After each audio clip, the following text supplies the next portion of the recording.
নমস্কার বন্ধুরা, কেমন আছো সবাই? আশা করছি সবাই ভালো আছো, আমিও ভালো আছি। আমার চ্যানেলে সবাইকে স্বাগত।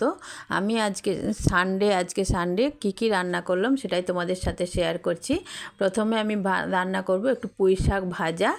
পুঁই শাক ভাজা করার জন্য প্রথমে আমি 5 ফোড়ন আর শুকনো লঙ্কা আর একটা পেঁয়াজ কুচিয়ে ভেজে নিয়েছি। তারপরে ওর মধ্যে শাকটা দিয়ে ভালো করে নাড়াচাড়া করে আর অল্প একটু জল দিলাম, দিয়ে একটু হলুদ আর নুন দিয়ে ঢাকা দিয়ে রেখে দিয়েছিলাম। তারপরে নাড়াচাড়া করে তেল দিয়ে ওটা ভাজা করে নিয়েছি। এই দেখো আমার ভাজা হয়ে গেছে। এবার আমি রান্না করব কাঁচকলা, পেঁপে, আলু দিয়ে মাছের ঝোল। তার জন্য আমি তেল গরম করে তাতে পেঁপে আর আলুগুলো দিয়ে দিয়েছি, ওগুলো ভালো করে ভেজে নেব। ওটা ভাজা হয়ে গেলে ওর মধ্যে একটু কাঁচকলাটা দিয়ে দেবো। আর এদিকে আমি মাছ বসিয়ে দিয়েছি। এই দেখো কাঁচকলা দিয়ে একটু হলুদ দিয়ে আবার নেড়ে নিয়েছি। এবার ওর মধ্যে দিচ্ছি একটু লঙ্কা, ধনে, জিরে আর আদা সমস্ত কিছু দিয়ে ভালো করে নেড়ে নেবো। অল্প একটু জল দিয়ে দেবো, যেহেতু মশলাটা শুকনো তাই অল্প একটু জল দিয়ে দিলাম। দিয়ে আবার আমি ভালো করে নেড়ে নিচ্ছি। আদাটাও দেয়া হয়ে গেল। এবার মশলাগুলো ভালো করে কষিয়ে নেবো। কষিয়ে নিয়ে জল দিয়ে ভালো করে ঢেকে রেখে দেবো।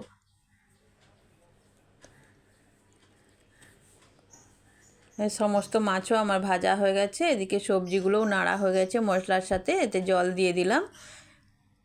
আর এই ঝোলে আমি কিছুটা বড়ি দেবো, তাই বড়িগুলো ভেজে নিচ্ছি। বড়িগুলোও আমার ভাজা হয়ে গেছে। এবার ওই তরকারিটা একটু ফোড়ন দেওয়ার জন্য আমি 5 ফোড়ন, শুকনো লঙ্কা আর তেজপাতা আমি ভালো করে ভেজে নিচ্ছি। ভেজে নিয়ে তরকারিটায় একটু ফোড়ন দিয়ে দেবো। এদিকে ঝোলটা ফুটে উঠেছে, ফোড়নটা দিয়ে দিলাম।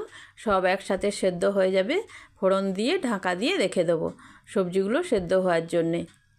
তোমরা আমার ভিডিওটা একটু প্রথম থেকে একটা লাইক দিয়ে দেখো, আর কেমন লাগে আমার রান্নাগুলো একটু কমেন্ট করে জানিও। দেখো সেদ্ধ হয়ে গেছে সবজিগুলো। বা মাছগুলোও দিয়ে দিলাম। মাছগুলো দিয়ে আর একটু সেদ্ধ করে নেবো।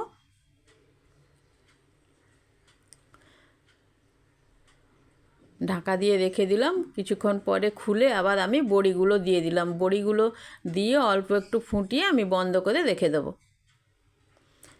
এই দেখো আমার কাঁচকলার ঝোলও রেডি হয়ে গেছে।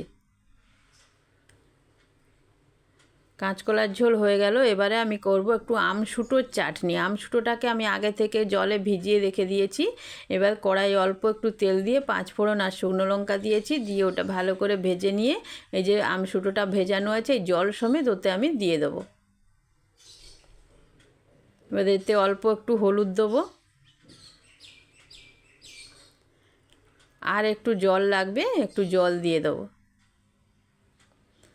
দিয়ে আমশুটোটাকে ভালো করে আমি সেদ্ধ করে নেব। আর একটু জল দিয়ে দিলাম। আর পরিমাণ মতো একটু নুন দিয়ে দেবো। আমশুটো টক হয় তো নুনটা একটু বেশি দিলাম। এবার সেদ্ধ হয়ে গেছে দেখো আমশুটোগুলো। এবার চিনিটা দিয়ে দিলাম। দিয়ে আর একটু ফুটিয়ে নিলেই রেডি হয়ে যাবে আমার আমশুটোর চাটনি। দেখো তো তোমরা কে কে আমশুটোর চাটনি খেয়েছো আমাকে একটু কমেন্ট করে জানিও। আর আমি বানিয়েছিলাম অল্প করে চিকেনের একটু পাতলা ঝোল।